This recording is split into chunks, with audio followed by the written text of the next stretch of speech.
Sağ Mineng isimim Andy. Жақшысыз mı? Hello, my name is Andy. How are you? Let's talk about the Siberian Tatar language, Ichkin Tatar dialect. Татарца, biznikinse. The Ichkin dialect is a Turkic idiom spoken primarily in the Urals, Chelyabinsk, and Kurgan regions of Russia, characterized most notably by its pronunciation of TS instead of the common Turkic CH.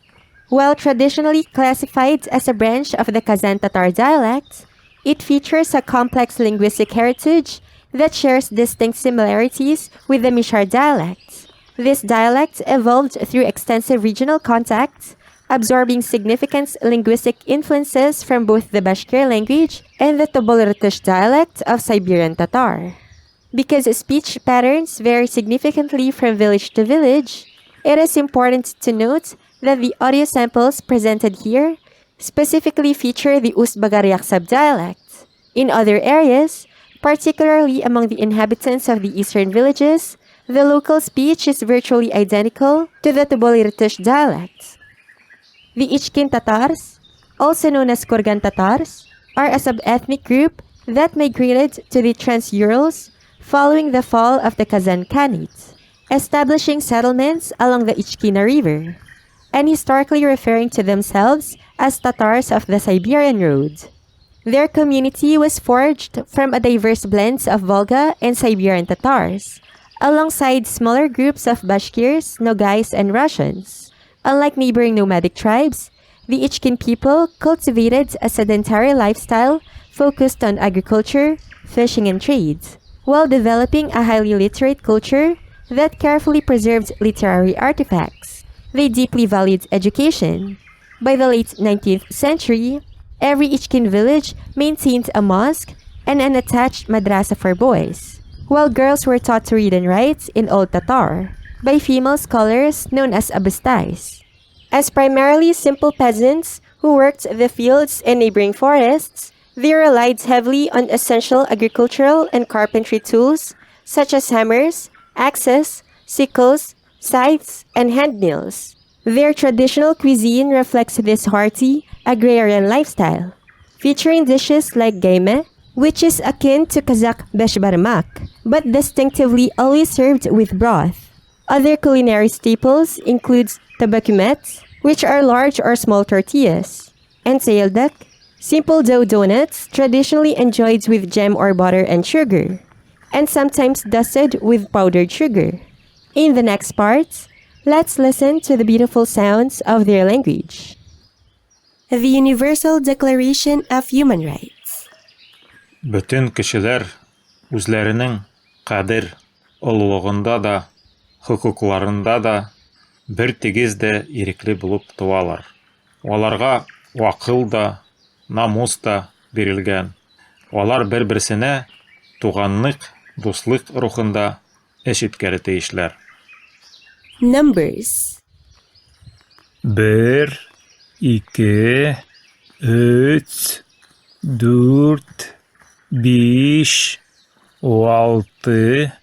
6, 7, 8, 9, 10. Greetings and phrases. Сәлем, саулык, саумысыз, хәлләр ничек, яхшысызмы? Мин яхшы, ә сез яхшысызмы? Байтактан күрешмәгәнбез. Сезнең исемегез кем? Минең исемем. Сез ашанып алдыгызмы инде? Сез кайсы яктан чыгыш? Мин Түбән авылдан. Сез татарча сөйләшәсезме? Әй, юк. Рәхмәт. Рәхим итең.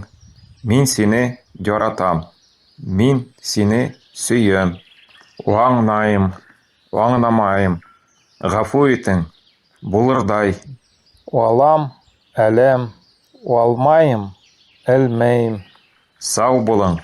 Сау булыгыз. Хуш. Сау бул. Vocabulary. Мин, син, ул, без, сез, Алар ошо, бу, анау, теге, мында, ошонда, анда, тегендә, анауында.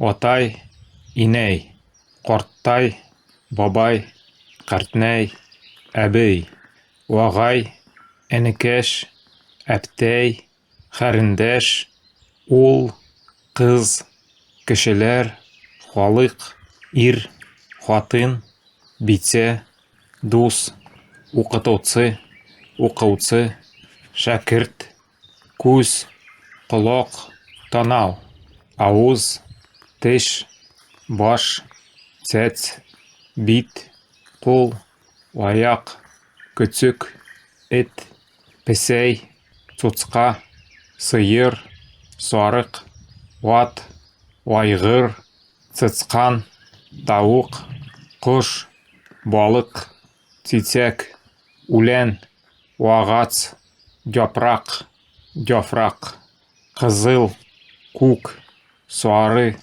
йәшел, аҡ, ҡара, исем, көн, төн, йыл, ҡояш, ай, йолдоҙлар, ут, сыу, ауа, һауа, ер, күк, диңгеҙ, тау, ҡыр, сул, ун, урта, үзәк, да, дә, та, тә, әгәрҙә, әгәрҙә.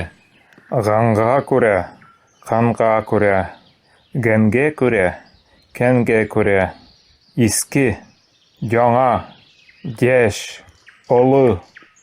The Lord's Prayer. Дил белән ҡояш бәхәсләшкәле керешкәннәр. Һәр берсе мин синнән көслөрәк дип әйткән. Алар күреп ҡалғаннар юл буйынса китеп барған бер кешене.